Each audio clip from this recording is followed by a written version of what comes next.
Putin challenges Europe. अब देखिए Romania के ऊपर एक ड्रोन गिरा, अटैक हो, कुछ छोटा मोटा नुकसान हो, बड़ा नहीं हुआ। पूरा यूरोप, पूरा NATO, everybody is up in arms, अरे रशिया ने कर दिया, अरे रशिया को ठोकेंगे। जर्मनी वाला हमारा चांसलर मर्क साहब, वो भी आज जान आ गया ना, रशिया के ऐसे करते, जनरल बूथ एक्टिवेट हो गया, सब एक्टिव रहे, जर्मनी का ऐसे कर, ये करने होगा, पूरा फुल फ्लेजेड, फुल स्टीम। और ये यूरोप की सॉवरेनिटी पे हमला है, उर्सुला वन डर लेन भी आ गई है, ये Europe will not take this its flags to be attacked and all that and all that. बहुत जबरदस्त। यहां खबर आई रशिया ने 3 तुर्किया के टैंकरों पर अटैक कर दिया, टैंकरों में आग लग गई, एयरशिप्स में। यूक्रेनी कहता है हमने आग बुझाई और हमने क्रू को बचा लिया। चलो बहुत बढ़िया बात है, पर जो आक्रोश और जो गुस्सा रोमानिया के अटैक पे देख रहा है, वो तुर्किया पे अटैक पे नहीं देख रहा। दोनों ही नेटो के मेंबर है भाई, पर ये भेदभाव क्यों नेटो का मेंबर? अगर ये नेटो का मेंबर है, ये भी नेटो का मेंबर है। सवाल ये भी है कि जो तुर्किया सबसे बड़ा फिनिश प्रोडक्ट लेता है रशिया का, why should Russia go and attack him? ये पॉइंट है, ये मैंने पहले भी रेस किया था, और शायद मुझे इस पॉइंट का आंसर मिल गया, क्योंकि this was not adding up. Why should Russia go and attack Romania? Why should Russia go and attack Türkiye के ships? Does it make any sense to you? जब मेरा 7:30 का आपने लाइव देखो, मैंने कहा it doesn't make sense, it doesn't add up। ऐसा claim हो तो रहा भाई, पर ये सत्य नहीं है।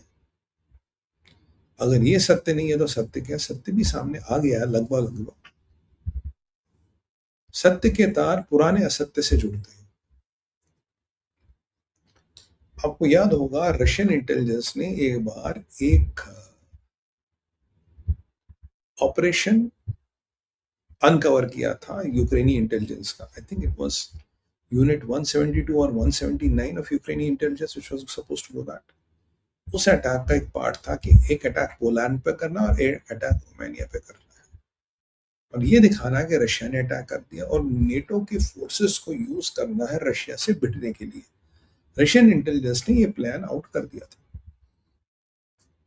There was a Ukrainian regiment or a special forces का एक group which was assigned this unit to do a false flag operation। ये पहले का सत्य है, और आज क्या वास्तविकता क्या है? पहली बार 3 इसके अध्याय हैं। पहला अध्याय शुरू करूंगा पुतिन से। पुतिन कह रहा है कि भाई अगर आज यूरोप के नेता कह रहे कि रोमानिया पे हमला हुआ और वो खुदक रहे हैं, आलूओं की तरह उबल रहे हैं, एक बार बताओ, जब तुम रोज ज़ेलेंस्की को ड्रोन देते हो, असला देते हो, वो यूक्रेन पे हमला करता, हम तो नहीं उछलते, हम तो नहीं भुदकते भाई। अगर तुमने यूक्रेन को, ज़ेलेंस्की को असला दिया, बारूद दिया, and he is attacking Russia, but Russia is not getting perplexed, why are you getting perplexed? अगर एक ड्रोन तुम्हारे आ गया भी, are you something special? Logical point है। दूसरा पॉइंट,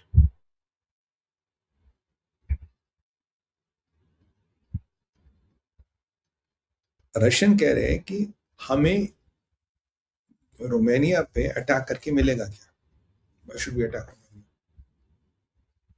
तीसरा पॉइंट, सबसे इंपॉर्टेंट पॉइंट, जबकि दिमित्री मेडोव ने बीच में बोला कि देखो रशिया को छेड़ो मत, रशिया के पास फिर हर तरह का ऑप्शन है। अगर रशिया को अटैक करना ही होगा तो they will attack with the option which is beyond your औकात ना, बड़ा वाला बॉम्ब या ओर्शनिक या इस्कंदर या whatever, they can have all those options. So why should they attack with a छोटा मोटा drone wherein you do an attack and it causes no impact? हम पागल तो है नहीं, बाकी रशिया को तंग करोगे तो हमारे पास विकल्प हमेशा है। दिमित्री मेडोव बेसिकली धमकी देता है, जैसे लिंडसी ग्राहम आप मान के चलिए ट्रम्प का माउथपीस है, वैसे ही दिमित्री मेडोव ये पुतिन का माउथपीस है। जो पुतिन को धमकियां उमकियां देनी होती है न्यूक्लियर इत्यादि की, वो दिमित्री से दिलवाता है। अब यहाँ पे पुतिन साहब ने सबसे पहले तो यूरोप को बोला भाई तुम अपने गिरेबान में झांक के देखो तुमने क्या किया, जिस क्वाइट लॉजिकल। दूसरा, पुतिन ने बड़ी अजीब बात बोली, कहता है यार हाउ डू यू नो कि ये ड्रोन रशिया से आए? ये ड्रोन रशिया से तो आई नहीं। हाउ डू यू नो ये ड्रोन रशिया से है? रशिया से तो ड्रोन आई नहीं, मैंने ड्रोन भेजे ही नहीं। I have never attacked Ukraine this Romania and why should I attack Romania? मुझे रोमानिया पे अटैक करके क्या मिलेगा? रशिया से तो ड्रोन ही नहीं है। सवाल ये है अगर रशिया से ड्रोन नहीं है तो ड्रोन कहां से आए?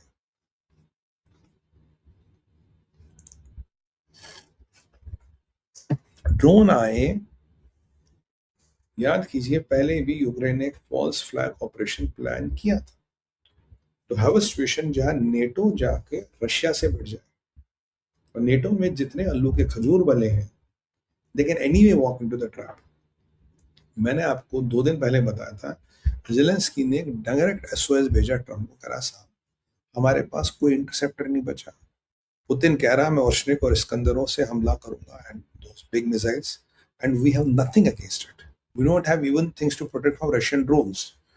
भाई जेलेंस्की, जब तू एफपीवी ड्रोन से ऑप्टिकल फाइबर से उनको चला चला के रशिया के एसेट्स पर अटैक कर रहा था, एआई वाले ड्रोन से अटैक कर रहा था, तो तब ये सोचना चाहिए था कि अंकल पुतिन आके मारेगा, तो ये समझ आया नहीं।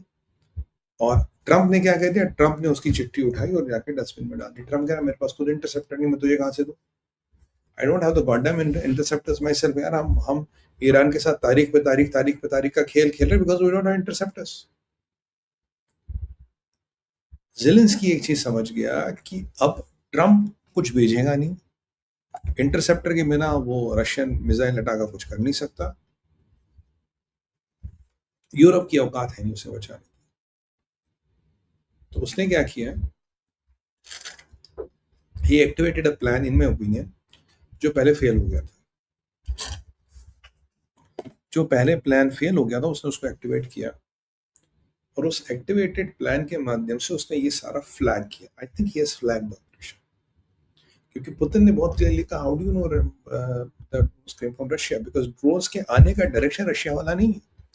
ड्रोन है यहाँ से लाओ, यहाँ से लाओ, direction is not such important because he is denying we did not fire the drones. अगर रशिया ने ड्रोन फायर नहीं किया तो ड्रोन कहां से आया, ड्रोन फिर पॉसिबली जेलेंस्की ने फायर किया।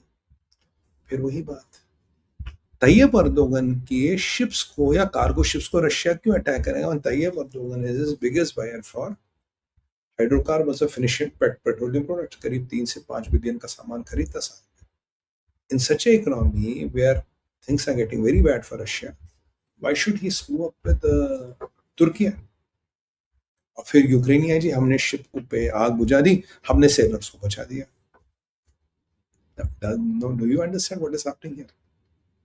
तो बेसिकली ये फॉल्स ऑपरेशन था, ये फ्लैग ऑपरेशन था, और इस फ्लैग ऑपरेशन को कराने का काम इन्होंने किया था। And Ukraine is desperately now trying to get NATO fight Russia because Zelensky knows he cannot fight Russia on his own, that too without American support. Even Zelensky ने पैलेस वाला छोड़ दिया कि बंकर वंकर में रहता है, और high time for Zelensky to leave Ukraine, क्योंकि अब जो उसने पीछे हरकतें की रशिया के ऑयल इंफ्रास्ट्रक्चर पर अटैक करके, there is a good chance he might be taken out. ऐसा लोग काफियों का मानना है, मेरा भी मानना है ऐसा हो सकता है। तो अब देखिए जेलेंस्की का क्या, and he has pulled the last bluff. अगर मैं जेलेंस्की की जगह सोचूं, जेलेंस्की को फर्क ही नहीं पड़ता था, ऐसे भी मरना वैसे भी मरना, जो करना। Desperate times, desperate measures. और ऐसा ही एक सिमिलर फ्लैग ऑपरेशन पहले भी प्लान किया था। So there are all the good reasons to believe it's a flag operation. और ये कुछ दिनों में आप देखिए फ्लैग ऑपरेशन ही प्रूव